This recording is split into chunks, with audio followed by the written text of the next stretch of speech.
For my fourth project, I decided to dive deeper into Google+. In a previous course, I was introduced to it, but really didn't get much use out of it. This time, I explored much deeper, found many more resources, and even created my own community. In the past, mostly I used it for finding people, and I would see these little pop-ups of Annette Mummer added you back, or Therese Erdman has added you back in Google+. I wasn't really sure what to do with all that, but occasionally I would send messages to individual people here and there. What I discovered throughout this course is I could make my own community or search through others. So what I did was I became a member of several different communities. I found things for disc golf, CrossFit, soccer, tennis, things that are physical education created or in mind. I also have Hanover High School, the school that I teach at, in my community. One of my favorites was the CrossFit Chalk Bucket, and I definitely intend on using this throughout next school year. This is a community for CrossFit enthusiasts to post workouts and results. You can compare your own results to other individuals, so even though it's an individual workout, you can keep that competitive side going. But there's also an article down here posted of why to track your CrossFit progress and how to do it. I thought this is very interesting, and it will be useful next school year. It's a little late right now. In the fall, we always talk about keeping track of our progress, whether it's in the weight room or during CrossFit workouts. And it has a lot of nice reasoning, and it's a good resource for students to go to, other than just Mrs. Vaughn saying, well, this is why you have to write it down.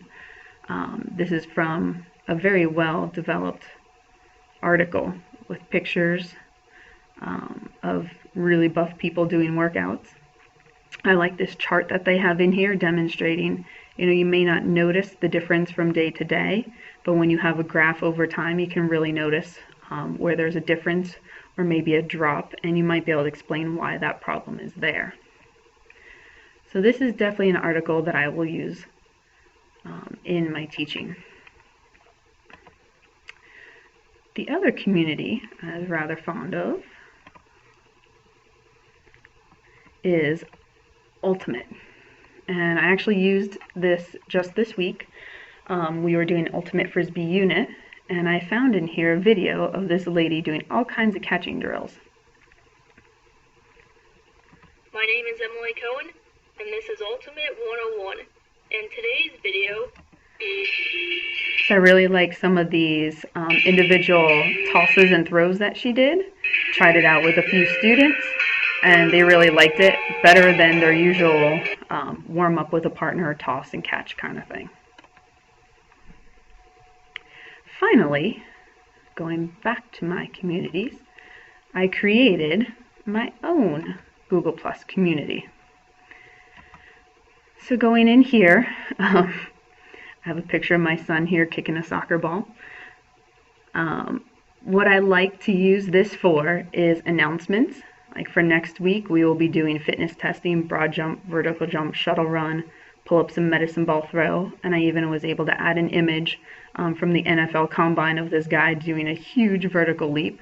But really, it's the same testing device that we use right in the classroom.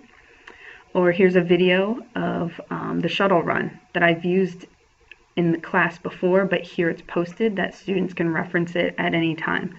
So if a student's not in class that day, they can go into my Google Plus, look at my community, and they can look at it on their own. They can review it multiple times if I went too fast in class for them.